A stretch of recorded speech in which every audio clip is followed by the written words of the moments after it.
Good morning, everyone, and good afternoon for those of you not on the West Coast.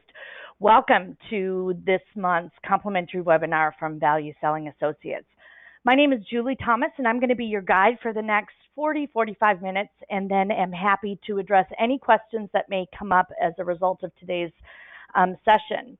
I want to share with you that we've got a number of resources available for you today.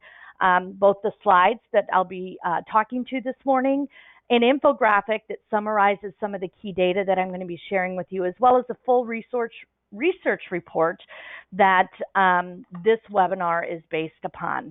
In addition, we included some information about a program that may be of interest to you, and I'll talk to that at the end of today. So welcome. What we're going to be talking about this morning is a study that Value Selling Associates conducted in the last quarter of 2017. We partnered with trainingindustry.com, and the big question that we were trying to answer is, what do buyers think about sales reps? And so we structured a survey and went out to a number of people. Over 200 buyers in various industries responded and gave us input on what they think about salespeople. Basically, what type of a job are we doing in supporting them when they are working with us? And the results that I'm going to be talking to you about today are a high-level summary of the findings from that survey, as well as some recommendations based on that data that Value Selling Associates is sharing with our clients and today sharing with you. And the reality is, as most of us know, the perception that a buyer has is their reality. And part of what we want to do is make sure that the perception that they have is aligned with the reality that we want them to have. In other words, do they think of us the way we think of ourselves? And I'm going to go out on a limb and say most of us in the sales profession think that we're doing a pretty good job, think that we're credible, behave ethically, are honest and transparent in our communication. Sometimes that comes across and sometimes it doesn't. So we're going to talk a little bit about that today. So what is this reality that we're facing? Well, it's kind of a crazy world today. Here's some things that we absolutely know is true. Purchasing in many organizations is becoming much more strategic and powerful. And I'm talking specifically about large enterprises. For those of you that are working with large enterprises, purchasing has become more strategic. They have a seat at the table often during the entire process, as opposed to end up the victim or end up the result of a decision-making process. And that gives them power. And we know that purchasing likely has a different point of view than the general business executives that we're calling on. So we need to understand that, manage that, and partner with them because they're there whether we want them or not. We also know that the buying process has absolutely changed over the years, and that is the result of a couple of things. And a couple of things that have changed are readily apparent to us. Again, buying processes are often independent of the sales process. In other words, because of the prevalence of technology, information, data, social recommendations, and the connectedness of our world today, buyers can get much further down a path in terms of making a decision than they could before without a sales rep. So often we're being brought in at the end, and we're having to wrestle with that. How do we understand how they got to where they are today without annoying them, without badgering them, but eliminating our risk that we are in a good position to ultimately win that business? The buying process has also changed because more and more people are involved in that process. Very rarely are big, critical business decisions made in a silo or a vacuum today. So we need to be able to manage that, have conversations with multiple people in multiple disciplines, with multiple points of view, to build consensus, because that buying process is now often a team sport. And in some cases, many of our clients are trying to reduce their vendors and suppliers. They want to eliminate a lot of niche solutions, and we heard this loud and clear in our solution, and look for opportunities for comprehensive solutions that are integrated, that also give the buyer a little more buying power or negotiating power through that process. So that is some of what we're dealing with. So what does that mean? Well, we have to adapt to them. As nice as it would be if we could sit down and say, here's how we do it, you fit into my process, that probably is not going to be as successful as if you have the ability to adapt to meet their needs. In addition, what we do, our behavior is very critical for the success of the relationship. As a matter of fact, what we do and how we behave in front of the client is much more important than what we say. It's probably true in most relationships that we have today. We have to serve the buyer. Now, that doesn't mean that we're at the mercy of the buyer, but we need to be able to meet their needs and be of service throughout the process. And I believe we can add value through that process.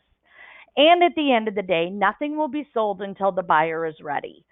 And part of that challenge for us is to understand where the buyer is and meet them, as opposed to try to force fit and cram our timeline onto theirs. The reality is that as a sales rep or the sales team, you are the window into your organization. You're the face of your organization. For many of the companies that you deal with, you are the image in their mind when they think of that company.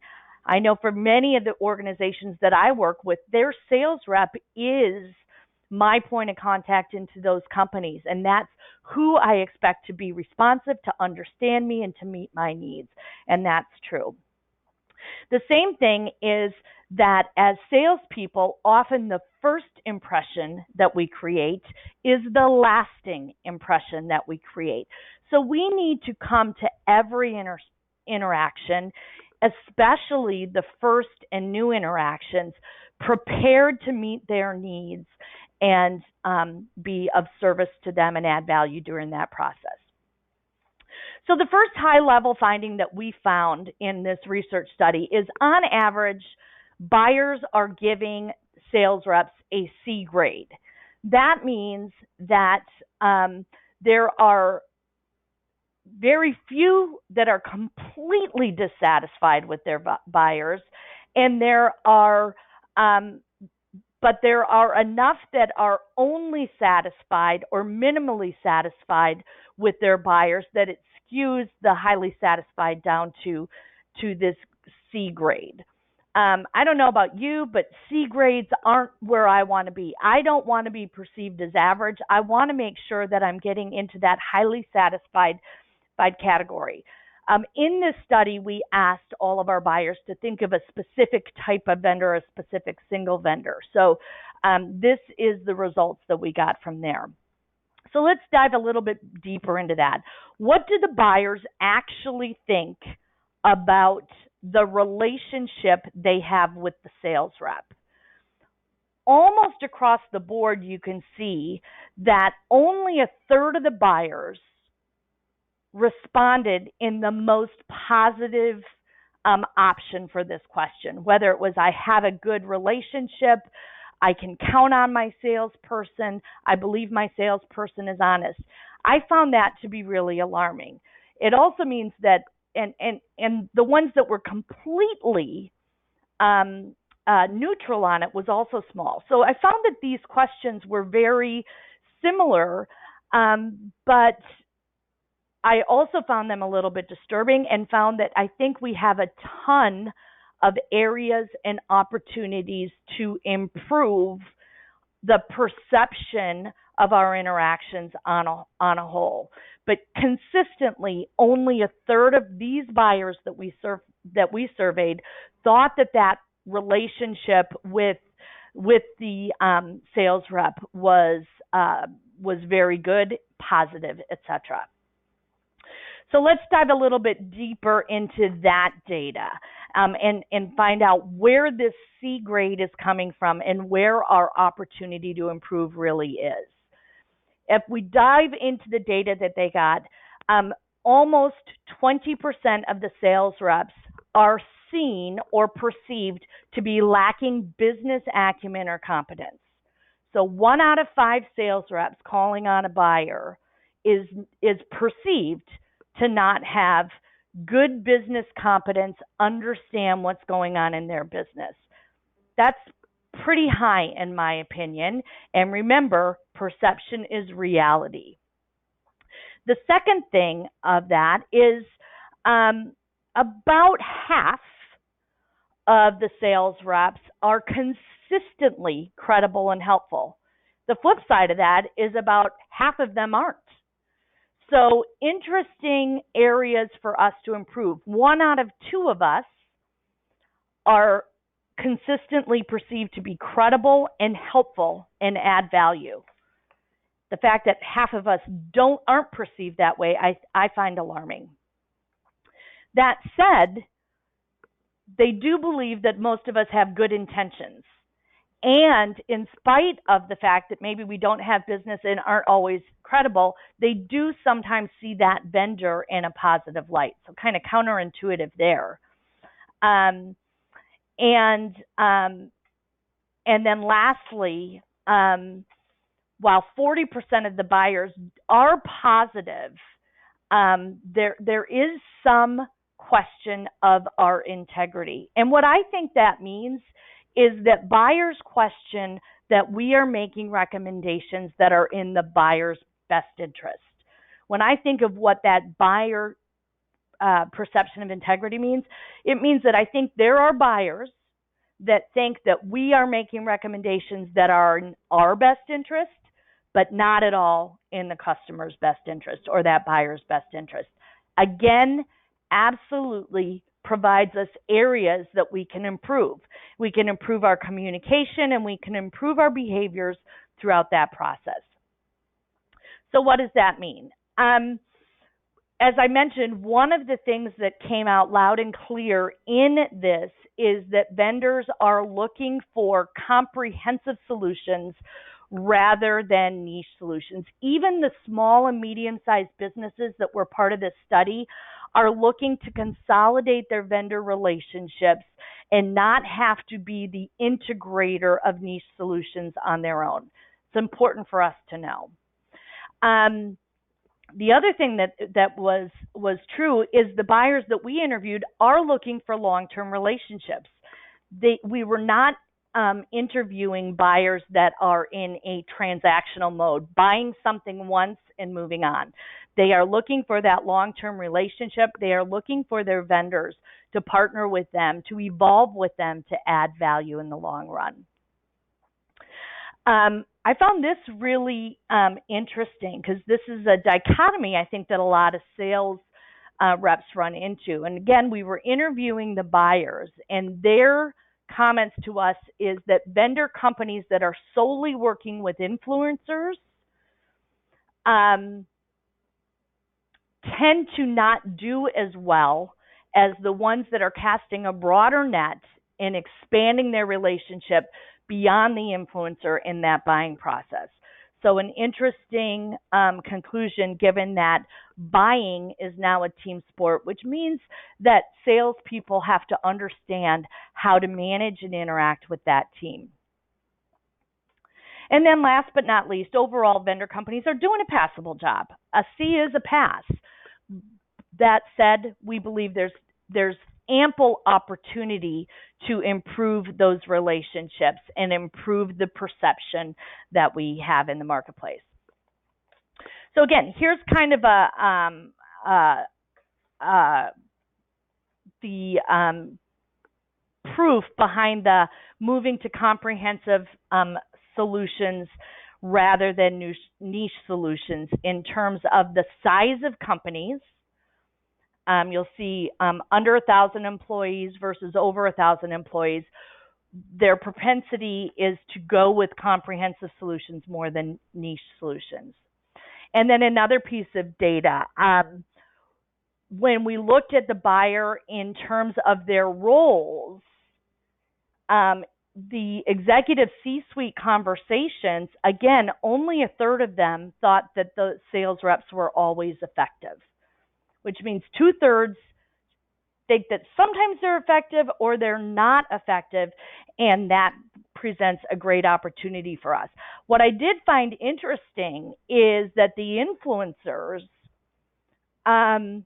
were actually lower than the executives in terms of the effectiveness of the engagement. And I found that a little bit to be counterintuitive to the recommendations that we have there. So let's take all that information and say, okay, what does the buyer want? How do we best position ourselves in there? And I think there's 4 key areas that a buyer has expectations from a sales rep. And we're going to dive into this in some specific data that goes for this. The first one is communication, and we're going to talk about their preferred mode of communication and how we can maximize our ability to communicate with them. The second one is satisfaction, and satisfaction is kind of an interesting one, but the buyer through the process has to be satisfied with the overall relationship with the sales rep and the team of sales reps working with them. Commitment, which is commitment to them and commitment to their company as well. And then trust. Do I trust them? Are they telling me the truth? And, there's a big difference between rapport, trust, and credibility. Trust has to do with the honesty aspect of communication. Rapport has to do with building relationships and finding sameness and common ground to build on that relationship. And credibility has more to do with believability and insight. But trust is really critical when it comes to the communication. Do I believe that you're telling me the truth? So what does communication have to be in today's world? Well, first of all, it has to be open. And it has to be open both ways. It has to be honest, as we said, and most importantly, it has to be transparent. And the buyer values those components of communication with the sales rep. So here's the various perception of the skills, the communication skills that they have. And the interesting thing about this is that there is a difference between kind of our face-to-face speaking and listening skills than there is a little bit in our written communication. So written communication goes way down or down significantly versus our speaking and our listening. The fact that less than 1/3 think that we demonstrate active listening, again, I think is a huge opportunity for most sales reps to improve. PowerPoint proficiency, PowerPoint is PowerPoint. It's become an overused communication medium, and we'll talk a little bit about that. But can we deliver that message in the combination of our spoken communication presentation, and is that supported by the visuals that we bring to the communication? But again, we have a huge opportunity to improve our ability to communicate. And what I find so alarming about this specific statistics is that sales is a communication process. Sales is a set of skills that all have to do about communicating, questioning, speaking, listening, engaging, writing. All of those comprehensive skills are critical for a sales rep, and less than 1/3 of the time are we perceived at doing a good job at all of those skills. Interesting correlation to this is less than 1/3 of the buyers think that their sales reps are well informed. And if you look at these different things that we asked them about, again, I found this alarming. Only 1/3 of the sales reps are perceived to have this kind of understanding of business strategy, business framework. Very alarming to me. 2/3, when we're talking to buyers, are not perceived to have good, solid business acumen. And as you go down through this, some of these get even less.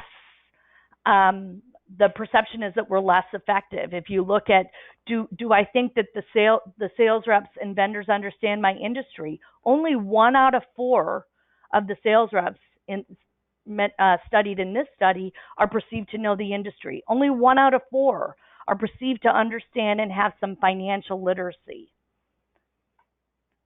I find some of this data, again, alarming, yet presenting opportunities for us to improve.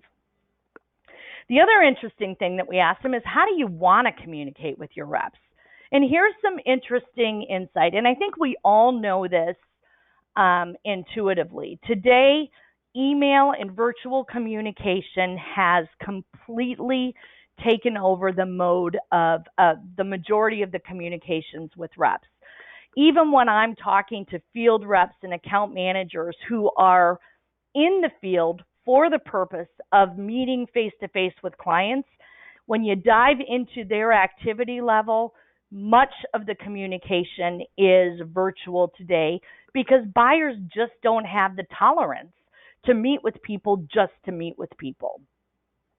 But in terms of some of the other places where we're interacting with buyers, I'm not surprised that social, in-person, and industry networking events are at the bottom of this, because those tend to be more of our outreach strategies to engage a buyer to begin with. I don't think very often that is how a buyer is interacting with a sales rep via those communication channels when they're in the buying process itself. So given that, here's some of our top pointers, if you will, to eliminate the failure for some of this virtual communication. The interesting thing when you're talking with someone over the phone or you're talking with someone in person is we tend to forget words. We remember emotion. And years ago, when I was first in an interpersonal skills class, I was taught that when you think of how people communicate, only 8% of the communication, the message that is delivered, and we communicate to deliver a message. Sometimes the fallacy is that just because we said it, they heard it, but we do communicate to deliver a message. Only 8% of that message is through the actual words we say. Much of that message is also in the could be the speed, the tone, the volume of the words that we say. So when you ask somebody how they are and they shout, "I'm fine," do you believe the emotion and the tone, or do you believe the words, "I'm fine"? I typically believe the emotion behind that. And so communication is more than words, and when we're only on the phone, that puts us at risk for effective communication. We lose those physical nonverbal clues, which means we need to listen much harder to the speed, the volume, and the tone when we don't have some of those physical nonverbal cues. And the reality is, in the absence of some of those physical nonverbal cues, we either fill in the gaps and guess what's going on.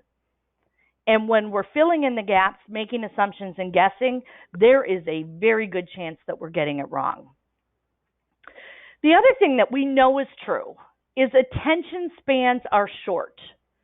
So long phone conversations tend to be a challenge for the sales rep to keep that attention span and keep that person engaged.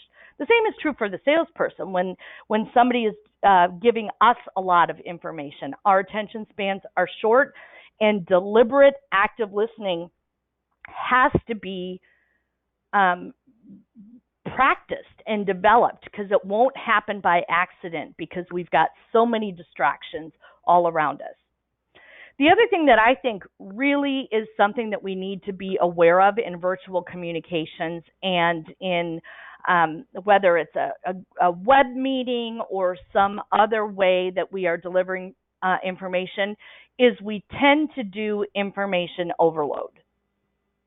we tend to give people way too much information when we've got an hour and are doing a webinar. So we have to be conscious of that. In information overload, everything kind of gets lost. The key messages may very well get lost. We definitely know that sometimes virtual communication takes longer. It takes longer just to get into the meat of it and can be a challenge. So those are some things that we have to be aware of when we're going through and communicating with those buyers. How do we best meet their needs with the communication? How do we best understand their needs with virtual communication? And how do we best deliver the information to them? And so often the strategy is combining the virtual communication, spoken communication, and surrounding that with written communication. The challenge with that is, based on the last slide, they don't think that we write very well. So how do we improve our writing skills, improve our ability to deliver good written communication surrounding this oral communication to maximize our effectiveness at educating, influencing, and connecting with our potential buyers? So let's move on to satisfaction. You know, today customer experience is everything for a lot of clients. And satisfaction and a client satisfaction with us comes from the customer experience, our brand reputation, and whether or not we're perceived as a long-term or a short-term solution. We can all think of the news recently and think of a number of different companies where something has gone incredibly wrong with the customer experience and has tarnished the brand of that company. And it could be the action of one employee or one situation that in today's world will be on the front page of every newspaper and can impact the satisfaction and perceived satisfaction of that of the interaction between you and that company. So what does that mean? So here's a little bit more detail about how buyers feel about us. How buyers feel about us. And the good news is that we are now in this slide moving in many cases above the 1/3 mark in terms of their satisfaction. So in terms of our credibility, our reputation, our responsiveness, the fact that we are focused on results, I believe are all good indicators of how they think about us. And I don't know about you, but that's exactly what I want the buyers that I'm engaging with to think of. We have a little bit of area to improve, again, in terms of the perception of whether or not we care about their business and performance, that we're helpful. And helpful can be kind of one of those interesting terms that is hard to define, but does the buyer perceive that we are helpful in adding value? And are we educating them? Are we providing relevant business information to support those buying decisions? Again, an area that 2/3 of us, at least from a perception perspective, can improve upon.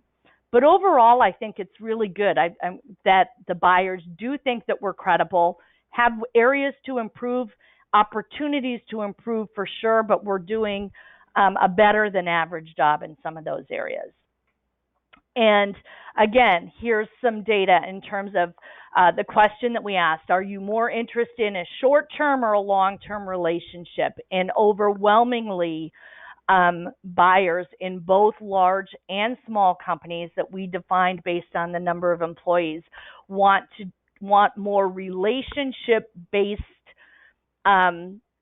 relationships with their vendors, longer-term relationship-based with their vendors. And that relationship, 9 out of 10 times, is with the sales team. It is with those account managers, the subject matter experts, the sales rep in particular, are usually the teams that build those relationships. So let's look at trust. Well, trust is pretty straightforward in a lot of ways, and we're going to talk about some things that we can do. First of all, for sure, we need to act ethically. I don't think, tell anybody on this line that we need to do that.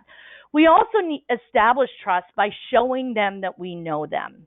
You know, the reality is that when we want people to be interested in what we have to say, we first have to be interested in what they want to say. If we want to be interesting, we have to be interested. And our prospects in today's world expect us to know who they are and a little bit about their company and their industry. And that came out in the earlier studies. And then I think the best way to establish trust is add value early. Give it away. Add value in the first interaction that you have with a prospect, whether it's with content, whether it's with something that you can share with them. Give value away early and give it away often. That's how we establish trust, going above and beyond. So let's look at how they think of us in terms of integrity. The good news is, again, most sales reps in this study are considered to have high integrity. What I found alarming is almost a third, 28% of the buyers think that salespeople might be hiding information from them. In other words, kind of that white lie. I didn't tell you it didn't do this, but I certainly didn't tell you that it did. And that sales reps, 1 out of 4 times, might be altering the facts as they see them to get what they want. I found it interesting that the exaggeration of the claims of their products was the lowest in terms of what they thought was happening, which I thought was excellent. But I do think it's alarming that almost 30%, 28% think that we might give them false information in order to make a sale. That's not how I want to establish integrity, and that certainly doesn't lead to honesty and transparency in our communication. So the other area that we talked about today was commitment. And commitment today goes beyond the individual sales rep. Selling and buying is a team sport. So we need to have the right people assembled on the team to work with the right people assembled on the buying team. That might include subject matter experts. It might include executive sponsors. It might include account managers or consultants. There's a myriad of how those teams might be configured, but they have to be configured around the concept of adding value to the buyer, not just bringing a posse of resources in to bring a posse of resources in. And again, it's about serving this buyer. So here's how they want to engage with us. And I found this kind of interesting as well, in terms of when they want to try to engage with buyers. And I think this aligns very well to how most of us hope our sales process evolves. We want to be engaged with the buyer when they're trying to identify the needs for the product. One of the keys to effective selling is to help the prospect better diagnose what their need is, help expand their need, help them recognize needs that they might not see as apparent. We certainly want to be involved when they're exploring products and services, and we want to be first and foremost in the alternatives that they're looking at. And we want to understand what they think the different options are, and we want to explain to them why that is. So a lot of this, I think, is very, very intuitive, that buyers are looking for us throughout this process. And the other thing that we learn from them is, how do they think various different roles are doing? And we selected a series of titles to ask about that are pretty interesting. But again, about 2/3 of the time, most of the buyers think that the sales reps are doing a pretty good job. We've got good, positive, high interaction across these different roles. Channel sales, I kind of found a little bit disturbing, and we're going to dive into that a little bit more in the data. that channel sales was so significantly less than direct sales. And it may have just been the sample that we were looking at. But interesting in terms of how they see that there's the level of interaction, high interaction across all of these roles throughout the process. So what does this mean for us? Well, what we need to do is engage buyers at the various points in their buying cycle. And by engage, I don't mean pitch. I don't mean dump data. I don't mean show up and throw up with product specifications. I mean meet the buyer where they are. In order to meet them where we are, we have to know where they are. We have to understand where they are and how they got there. And in order to do that, we have to ask good questions, relevant questions, not interrogate them, but converse with them in a way that gets us aligned and on the same page. We need to engage them. We also need to have multiple touch points throughout the organization. One of the keys that we know to eliminating stalled decisions is often having multiple touch points, eliminating the single point of failure in any sales cycle. But since buying has evolved into a team sport, we need to understand who's on their team and meet them where they are and bring the right resource to establish the right credible relationship with them to be effective in gaining consensus through the buying process. In today's world, that's really what we're trying to do, is identify all of the players involved in the buying process and build consensus so that when they're in a meeting in a room that typically doesn't involve the sales rep, they're all in agreement that our solution is the best option and alternative for them. Communication. Huge opportunity for us to improve our communication skills, whether it's written or oral, whether it's face-to-face or virtual, whether it's speaking or listening. All of those are encompassed in our communication skills, and everyone, I believe, has the opportunity to improve those. And then finally, we have to up our game in our business acumen. It isn't just about knowing our products and services. We know that.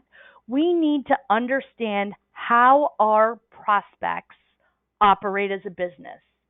How does money move through the organization? How do they make money? Where are their initiatives? And gaining that business, financial, and industry literacy will be critical in helping us improve the trust and our ability to effectively communicate with those prospects. So let's look at a piece of information. Why do people buy in the first place? And this was some research done by a gentleman by the name of Matt McWilliams that I discovered. And I think we all kind of know this. People make buying decisions in the business world to do a couple of different things. Number one, save time, improve productivity, improve efficiency. Save time is absolutely a motivator for certain buying decisions. Save or make money. No question. Either I'm going to take costs out of the business with this type of a solution, or I'm going to improve my ability to generate incremental revenue as opposed to this.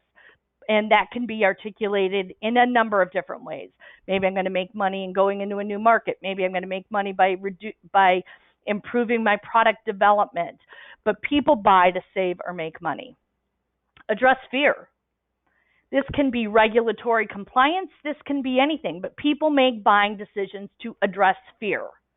We live in a highly regulated environment today, regardless of where you are, and lots of purchases are made to ensure compliance with those various things.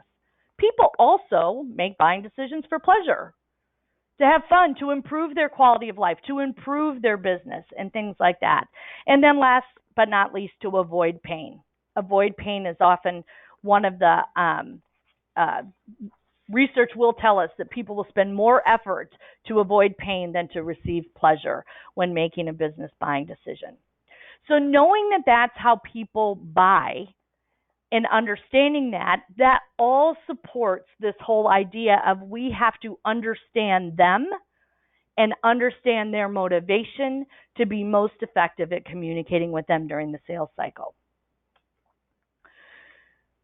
So what is the recommendations from value selling as a result of this research? And as the title of this webinar said, we've got 5 specific recommendations.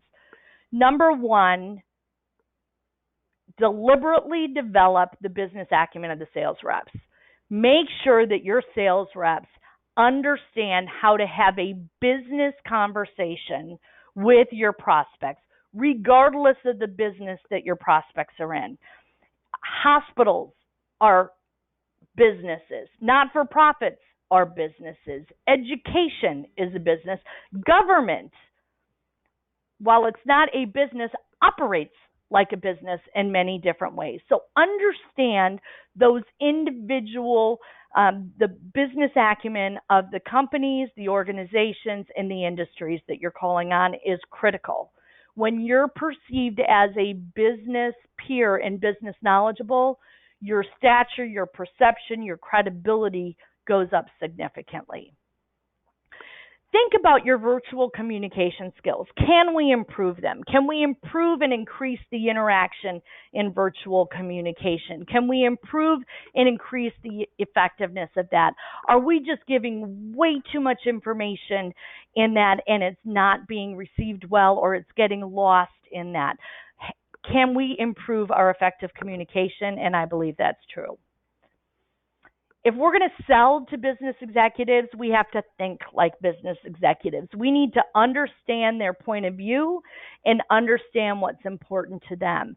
So this aligns with this whole concept of business acumen, but to sell to an executive, we definitely need to think like an executive. Think about how we can improve some of our communication skills to be more engaging, to better diagnose and understand where our business, our buying executives are, and resynchronize our sales process with their buying process. We may have to gain the skills to kind of back the prospect up a little bit. And we're going to do that through questioning process and empathetic and active listening.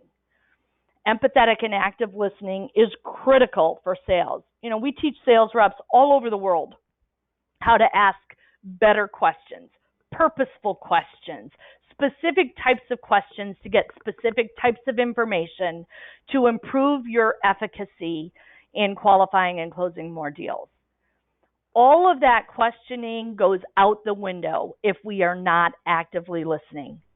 So develop the habit to reflect and actively listen, to confirm and play back what you heard, and understand how to do that with active listening. And last but not least, just make sure that you're perceived, all of your client-facing individuals are perceived to be ethical and credible, honest and believable. Ethical and credible are critical. Without ethics and without credibility, the trust and rapport will never be built. So all of the good news around this is we can address and improve the perception of how buyers think about us. With improving our business acumen, we control that. Improving our communication skills, we control that. And being more deliberate in our communication, we control that as well. So I think the good news and the most positive thing that we learned in this study is that the sales reps and sales teams can improve their perception and how they interact with buyers themselves. We can do it. There's no outside barriers to us becoming more knowledgeable and better communicators. And so when we think about that, I think that that is really a powerful lesson. So with that, let me go and address any questions. I appreciate all of you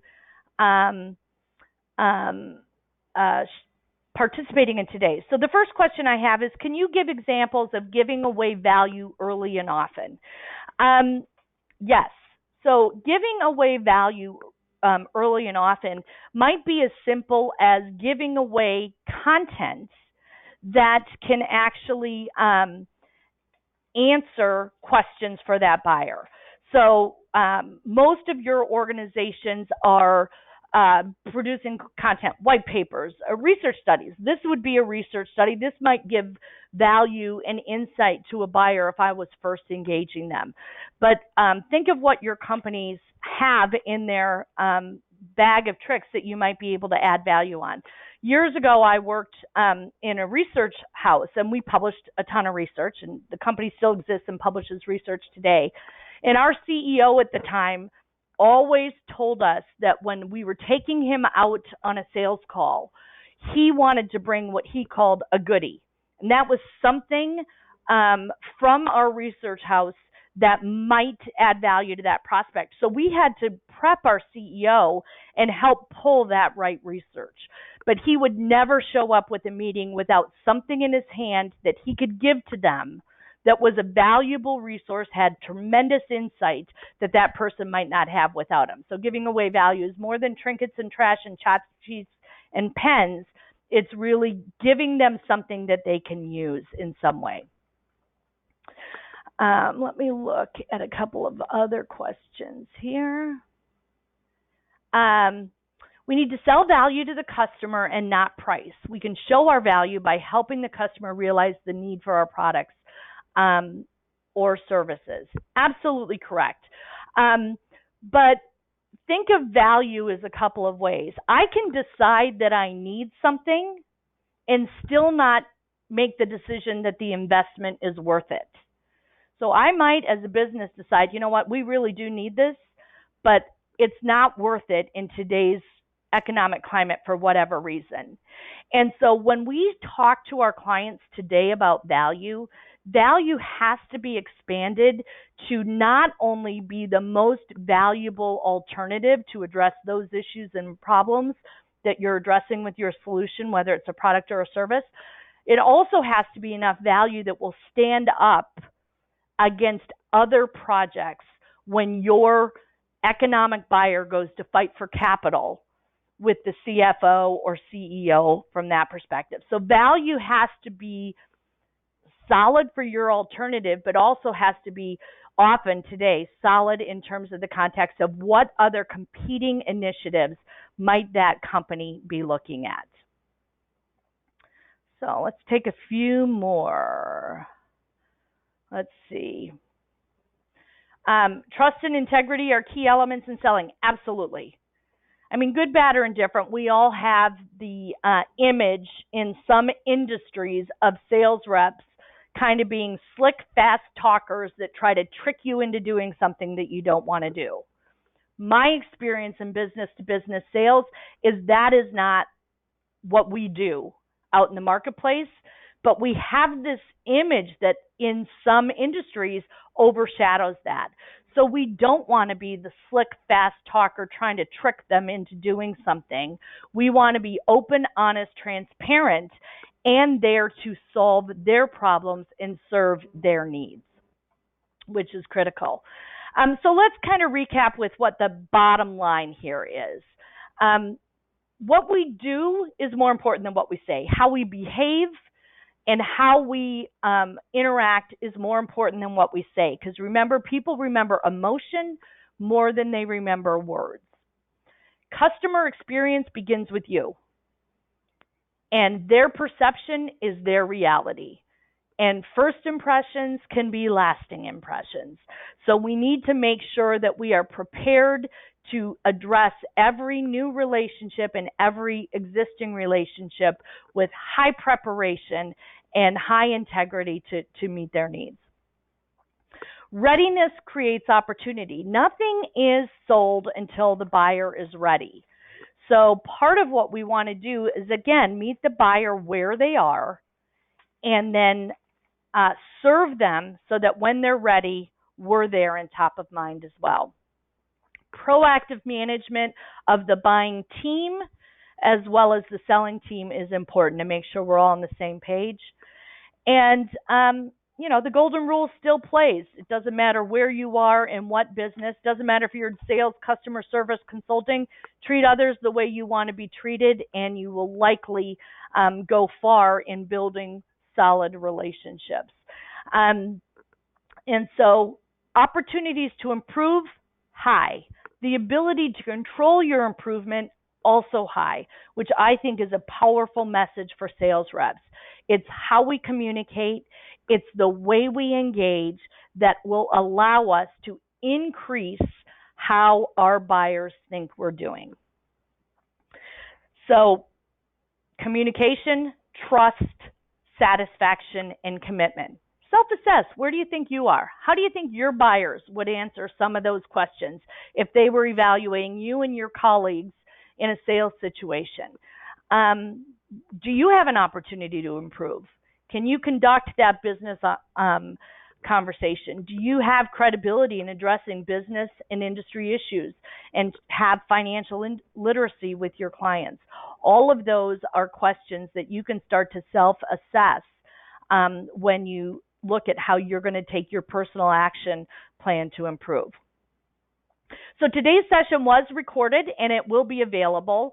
Let me just share with you where you can find it. If you're interested in getting these slides, you can download them right here from your GoToWebinar panel, but you will also find them a little bit later today on the Value Selling website, valueselling.com, resources, and you'll find webinars. And you'll find the slides as well as a link to the recording of today's session if you want to share it with one of your colleagues. Save the date. The third Thursday of April, Dave Call, one of the Value Selling associates, is going to be talking about how to improve the quantity and quality of the opportunities in your pipeline. So don't miss that. If you can't participate in it, sign up for it anyway so that we will proactively send you the link of the recorded webinar.